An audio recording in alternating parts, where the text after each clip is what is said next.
Hello friends, and welcome back to another virtual story time with Miss Liz, me. Now, before we get started today, it's a special double feature episode.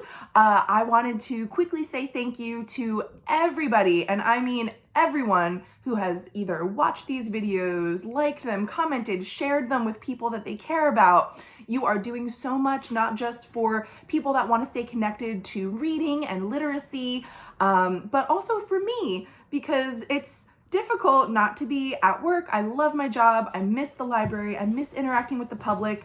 And by posting these videos, you are seriously helping me stay connected and feel like I am making a positive contribution during a time when my normal job is not the same. I also get to wear a hat at home whenever I have a bad hair day, which is one small benefit of the work from home thing. So today I picked my rainbow hat that says happiness on it. I thought that was a perfect message for today, since it makes me so happy to be able to share this with you. So please continue to tune in. I try to post one of these, and I'm endeavoring to post every weekday afternoon, so Monday through Friday. And the good news, really good news, is that I've been approved to purchase even more books because I am running low on what I initially grabbed. So I will be able to purchase more books from home and continue to read to you all for the foreseeable future. So I'm really excited about that possibility. All right, enough about that. We are, like I said, a special double feature episode today featuring books by a local Philly author, someone I'm a huge fan of, and someone who I actually can call my friend. And they are, drumroll, Greg Pizzoli.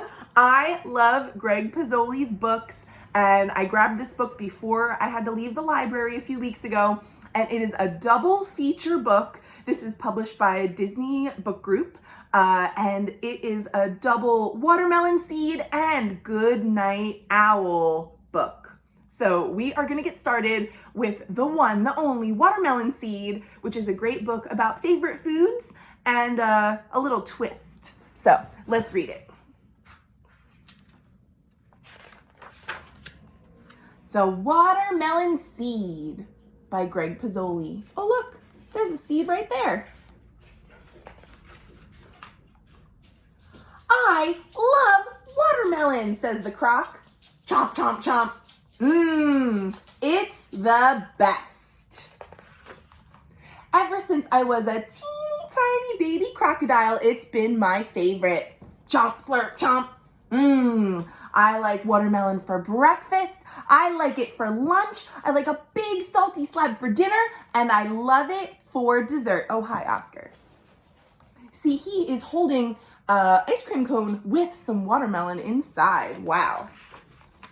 I love watermelon, he says. Whoop, throws a piece in the air. And do you see what is inside that piece of watermelon? It is a seed.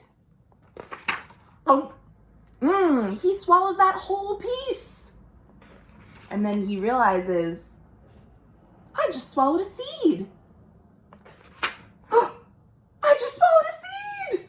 Now he's starting to really think, what does this mean? It's growing in my guts.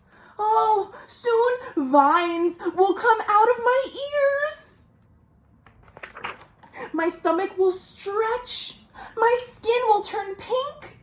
Oh no, I don't want to be in a fruit salad. Somebody please help me. Oh look, he's starting to cry. He's getting very sad. Grumble, grumble goes his belly. Oh no, I can feel the watermelon growing inside me. It's happening right now. My stomach feels funny. Grumble, grumble. And then, burp. What flew out when he burped? It was the seed. Oh boy. He has it in his hand. Oh look, here's the seed. Oh, that was too close. No more melon for me, he says. Never again. Now I want you guys to think, if you have a favorite food, maybe it's pizza, or maybe it's chocolate chip cookies or macaroni and cheese or something else, would you be able to never eat it again? Let's see if the crocodile can. Oh, he can't. He said, well, maybe just a teeny tiny bite. Chomp, chomp, chomp. Oh, teeny tiny bite. Looks like he ate the whole thing. Whoops. So you see this goes right to the next book, but quickly, before we read Goodnight Owl, I want to talk a bit about seeds and what would happen if we or you were to swallow a seed. So when I'm at the library, sometimes I see kids with this worried look in their eye. They think, oh no, that could happen to me. But quickly, we're going to talk about what a seed needs to grow, and could a seed really grow in our bellies? So seeds need 3 things to grow. The first thing they need is dirt or soil that we find outside. Do you guys have dirt in your bellies? I hope not. The second thing a seed needs is sunshine. Do you have sunshine in your bellies? No, sunshine can't shine all the way down there. The third thing a seed needs is water. Now, we drink water every day, and so we do have water in our bellies, but we don't have soil and we don't have sunshine. So without those other 2 things, a seed could not grow in our bellies. So don't worry about that. It could not happen to you. And I hope somebody tells the little crocodile that as well, so he's not so worried about eating his watermelon. So we are going to read the second story in this book. This one is so great for story times because as readers, we know something that the main character does not, and that makes for a fun story. This is called Goodnight Owl. Owl was settling into bed when he heard a noise. Squeak! It was a tiny sound, no louder than a whisper. It was a funny noise that he hadn't heard before. Someone must be at the door, said Owl. Just a minute. So he put on his pink bathrobe and he went to check. But when he opened the door, no one was there. Oh, probably just the wind, said Owl. So he went back to bed and he lay himself down and said to himself, Good night, Owl. And then he heard the noise again. Squeak! So we all can see what's making the noise, right? It's the mouse. But Owl doesn't know. Oh, the sound must be coming from the cupboard, said Owl. So he went to take a look. He emptied every shelf. His toys, his teapot, his model plane, his record collection. But there was no noise to be found. So Owl went back to bed. Good night, Owl, he said. And then he heard the noise again. Squeak! Oh, it must be under the floor, said Owl. And you won't believe what he did next. Oh, he pulled up all the floorboards one by one using the tools from his toolbox. Do you see something else hiding in his toolbox? Oh, looks like some mouse ears in there. But Owl didn't find the noise under the floor, so he went back to bed. I bet he's feeling very tired now. And then, squeak! Oh, there's that noise again. This house has a noisy roof, screeched Owl.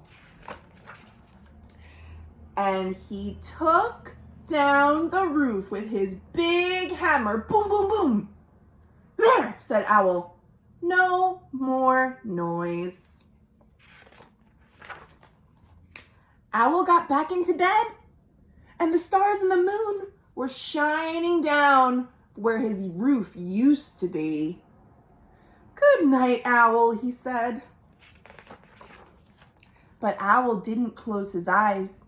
He didn't dare. He knew that any second he would hear the noise again. So Owl waited and waited and waited and waited. And what do you think happened next? Squeak! Oh, it's in the walls, Owl screeched. I'll get you, Noise, Owl said.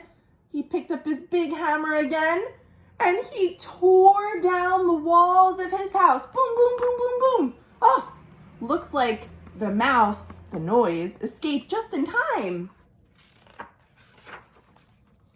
But he found nothing. The cupboard was empty, the floorboards were pulled up, the roof was pulled down, and the walls were gone. Owl went back to bed, and he said, good night, Owl. There's really nothing left. And because there was nothing left, he looked, and he saw the noise. Squeak! Oh! Owl smiled. He said, good night, Noise. And they went to sleep, Owl and the noisy mouse. I wonder if they're gonna fix Owl's house tomorrow. We don't find out because that is the end. That means you can make up your own ending.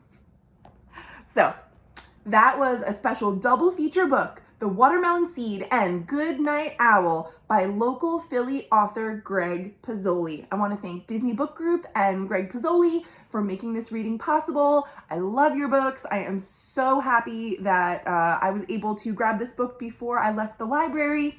And I encourage anybody who's interested to check out Greg Pizzoli's daily, it's called Art's Cool Art School. So he'll read a book and then do an art activity, I think every morning at 11 a.m. I think that's right. So he is definitely someone that you want to support, especially if you live in Philadelphia. He is one of the good guys and an amazing and talented author. So thank you so much for tuning in, and I will see you all tomorrow for another virtual story time. Thanks so much.